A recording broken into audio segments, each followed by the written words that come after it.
नमस्कार, जय श्रीराम. स्वागत आहे तुमचं सगळ्यांचं आपल्या यूट्यूब चॅनलवरती, ज्याचं नाव आहे मराठी ब्लॉगर प्राजक्ता. मैत्रिणींनो, हेमलता ताईंची कमेंट आलेली आहे. हेमलता 555 असं त्यांच्या आयडीचं नाव आहे. तर त्यांची कमेंट आलेली आहे. तर त्यांच्या कमेंटसाठी आपला हा आजचा व्हिडिओ मी बनवत आहे. तर हा आजचा व्हिडिओ फक्त त्यांच्या कमेंटसाठी नाही, तर तुमच्या पण प्रश्नांची उत्तरं या व्हिडिओमध्ये आहेत. तर हा व्हिडिओ शेवटपर्यंत बघा. जर तुमची मशीनसुद्धा हाफ शटलची असो या फुल शटलची असो, व्हिडिओ पूर्ण बघायचा आहे. तुम्हाला मी संपूर्ण सांगेल हाफ शटल मशीनविषयी आणि फुल शटल मशीनविषयी. तर मैत्रिणींनो, हेमलता ताईंचं असं म्हणणं आहे, माझी हाफ शटलची मशीन आहे आणि उषा कंपनीची आहे. तर त्याच्यावरती आपण काय काय शिवू शकतो किंवा त्याच्यावरती जीन्सचा कापड चालेल का आणि त्याला सुई कोणत्या नंबरची वापरावी लागते, असे सगळे त्यांचे प्रश्न आहेत आणि त्यावरती ताई एक व्हिडिओ बनव असं त्यांची कमेंट होती. तर तुम्हालाही हे सगळे प्रश्न पडलेच असतील माझ्या मैत्रिणींनो. तर तुमच्यासाठी हा इन्फॉर्मेटिव्ह व्हिडिओ मी आज बनवत आहे. माझं बॅगेचं काम पेंडिंग आहे, ते सोडून मी तुमच्यासाठी हा व्हिडिओ बनवत आहे. तर त्यासाठी एक लाईक, एक शेअर आणि सबस्क्राईब नक्कीच करा, कारण तुमच्यासाठी सुद्धा मी वेळात वेळ काढून तुमच्या सगळ्या प्रश्नांची उत्तरं देण्याचा प्रयत्न करत असते. तर मैत्रिणींनो, तुमची जर हाफ शटलची मशीन असेल, कोणत्याही कंपनीची असो, हाफ शटलची जर मशीन असेल, तर तुम्ही त्याच्यावरती जाड कापड शिवू शकत नाही. की ते राईस बॅग टाकून असो किंवा जीन्सचं कापड असो, वेल्वेटचं कापड असो, ते त्याच्यावरती शिवलं जात नाही. आणि शिवलं तुम्ही जबरदस्तीने तरी तुमची सुई मोडेल, तुमची मशीन खराब होईल, तुमचे जे बॉबिनचं जागा असते त्यामध्ये धागे दोरे अटकतील. त्याच्यामुळे शिवण्याचा प्रयत्नसुद्धा करू नका, कारण त्याच्याने आपली मशीन जी आहे ती खराब होते. तर त्यासाठी उपाय काय? तर तुम्हाला फुल शटलची मशीन घ्यायची आहे. तुमची हाफ शटलची मशीन आहेच ना, मग ते वरचं फक्त जे तोंड असतं फुल शटलचं ते घ्यायचं. ते पाटी वगैरे तुमच्याकडे तर असतेच, त्याच्यामुळे नुसतं वरचं तोंड जरी फुल शटलचं घेतलं तुम्ही, तुम्हाला जर तुमचा बिझनेस करायचा असेल तर तुम्ही फुल शटलचं मशीन घेऊ शकता. पण हाफ शटलवरती तुम्ही फक्त ब्लाऊज, ड्रेस असं जे जे जाड नाही आहे कापड ते शिवू शकता घरच्या घरी. आणि जर तुम्हाला बिझनेस करायचा असेल पिशव्यांचा, बॅगेचा वगैरे, तर तुम्हाला फुल शटलचीच मशीन घ्यावी लागेल. आणि हो, हाफ शटलवरची वरती जी सुई आहे ती कोणत्या प्रकारची वापरायची? तर मैत्रिणींनो, हाफ शटलची जी मशीन आहे त्याच्यावरती तुम्हाला 14 किंवा 16 नंबरची सुई यूज करावी लागते. 14 नंबरची सुई पातळ कापडासाठी आणि 16 नंबरची सुई जर थोडंसं जाड कापड असेल तर त्यासाठी तुम्ही हाफ शटलवरती यूज करू शकता. ही झाली हाफ शटलविषयी माहिती. तुमची कोणतीही मशीन असो, हाफ शटल असो, फुल शटल असो, तुम्ही त्याला नेहमी साफ ठेवायचं आहे. त्याच्यामध्ये कचरा, घाण, धागे दोरे अटकू द्यायचे नाही.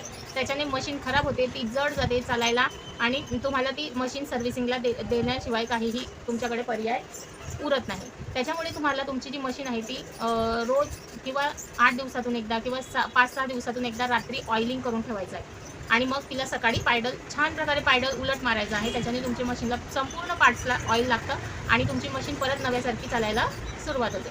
तर मैत्रिणींनो, हे झालं हाफ शटलविषयी. आता फुल शटलच्या मशीनला तुम्ही कोणकोणते कापड शिवू शकता किंवा सुई तुम्ही कोणत्या प्रकारची यूज करू शकता? तर मैत्रिणींनो, हा फुल शटलच्या मशीनवरती तुम्ही 16 नंबरची आणि 14 नंबरची सुई तर यूज करू शकतात. पण तुमचं जर जीन्सचं कापड असेल किंवा तुम्ही राईस बॅग टाकून बॅग किंवा पिशव्या शिवत असाल, तर तुम्हाला 21 नंबरची सुई यूज करायची आहे. 21 नंबरचीच सुई यूज करायची आहे जर तुमचं जाड कापड असेल जीन्सचं किंवा पोतळी टाकून तुम्ही बॅग किंवा पिशव्या शिवत असाल तर. आणि जर तुम्ही 21 नंबरची सुई यूज न करता 16 नंबरच्या सुईवरती हे सगळं शिवून बघितलं तर तुमच्या सुया मोडणारच आहेत. तुमच्या सुया मोडतीलच. तुम्हाला इतका वैताग येईल शिवून तुम्ही म्हणाल जाऊ दे मी शिवतच नाही आता. तर त्यासाठी तुम्ही 21 नंबरची सुई यूज करा. अगदी इझिली तुमचा कपडासुद्धा शिवून होतो आणि तुम्हाला सुद्धा त्रास होत नाही. नंतरची एक महत्त्वाची टिप तुम्हाला सांगते. जेव्हा कधी तुम्ही जाड कापड शिवता तेव्हा ते आपोआप पुढे सरकत नाही. तुम्हाला मागच्या बाजूने ओढून थोडंसं त्याला पुश करून पुढे सरकवावं लागतं. त्याच्याने तुमचे जे टाके आहेत शिलाईचे ते इझिली बसतात आणि शिलाईला पण तुम्हाला इझी जातं, जास्त जड जात नाही. त्याच्यामुळे थोडंसं ताणून घ्यायचं, थोडंसं जास्त जोरात नाही ताणायचं, थोडंसं ओढून घेतलं की कपडा आपोआप पुढे सरकत जातो.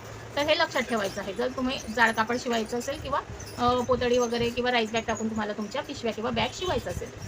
तर जाड कापड हे फक्त फुल शटलच्या मशीनवरती शिवू शकता तुम्ही. हाफ शटलवरती ते चालतच नाही. आणि जर तुम्ही जबरदस्तीने शिवलं तर तुमची मशीन खराब होईल. तर मशीन खराब होऊ नये त्यासाठी तुम्हाला जर बिझनेस करायचा असेल तर तुम्ही फुल शटलची मशीन घेऊ शकता. त्याच्यानंतर खालची जी बॉबिन असते त्यामध्ये सुद्धा तुम्हाला ऑइलिंग करायचं आहे, जर तुमचे फुल शटल असो का हाफ शटल असो. ऑइलिंग केल्यानं काय होतं, तिथे जे धागे दोरे अडकलेले असले तर ते आपोआपच बाहेर निघून जातात जेव्हा आपण मशीन चालवतो तेव्हा, किंवा ऑइल टाकल्यानंतर जेव्हा पायडल मारतो ना तेव्हा आपोआप ते धागे दोरे तेलाने सटकून जातात तिथून. आणि रोज रात्री ऑइलिंग केल्यानंतर सकाळी तिला दात घासायचा जो जुना ब्रश असतो त्याच्याने साफ करा. संपूर्ण मशीनला तुम्ही साफ करा आणि मग ती यूज करा. तुम्ही बघाल की तुमची मशीन जी आहे ती तुम्ही जर सर्व्हिसिंगला दिल्यानंतर जशी चालते ना तशीच चालणार आहे. आणि तुम्ही जर ही प्रोसेस संपूर्ण फॉलो केली तर तुमची मशीन कधीच खराबसुद्धा होणार नाही. तुम्हाला सर्व्हिसिंगला द्यायची सुद्धा गरज पडणार नाही.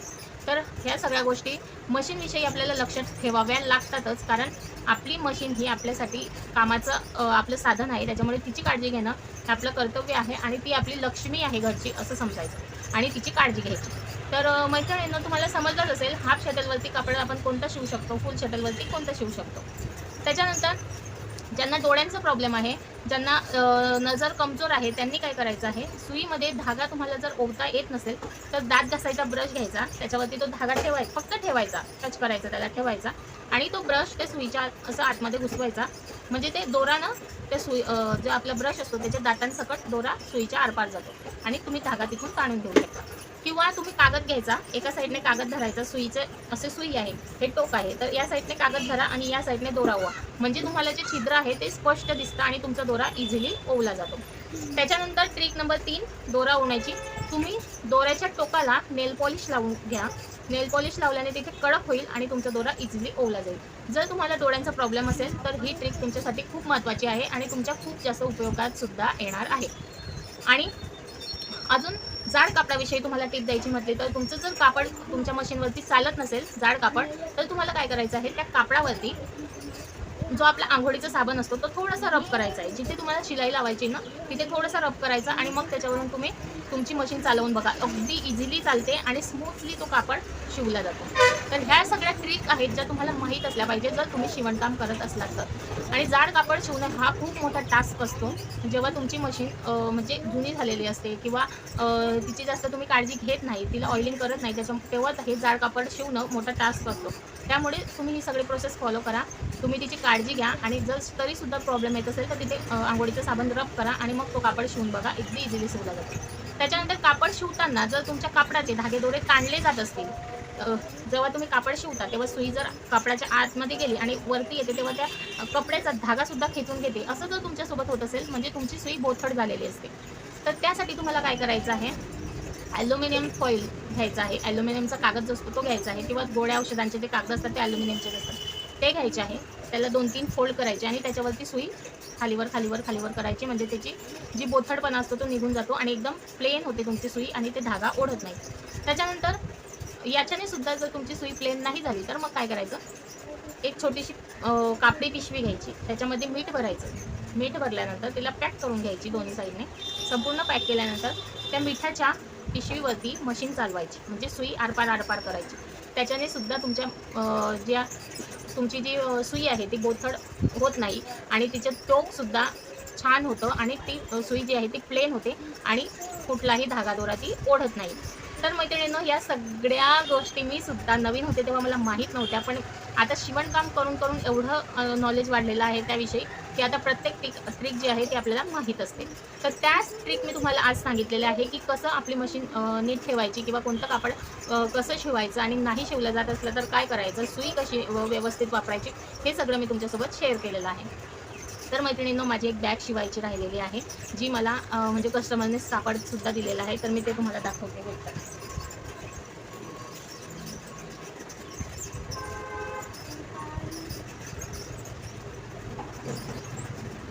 हे बघा, तुम्ही बघू शकता ही सगळी कटिंग करून ठेवलेली. हे अस्तर आहे आतमधलं. मोठी म्हणजे चांगली मोठी जी ट्रॅव्हल बॅग असते ना ती जशी अशी उभी असते चौकोनी, त्या टाईप शिवायची आहे. तर हे बघा, ही सगळी कटिंग करून ठेवलेली आहे आणि ही शिवण काम ठेवून मी तुमच्यासोबत गप्पा मारत बसले आणि तुमच्या प्रश्नांची उत्तरं देते.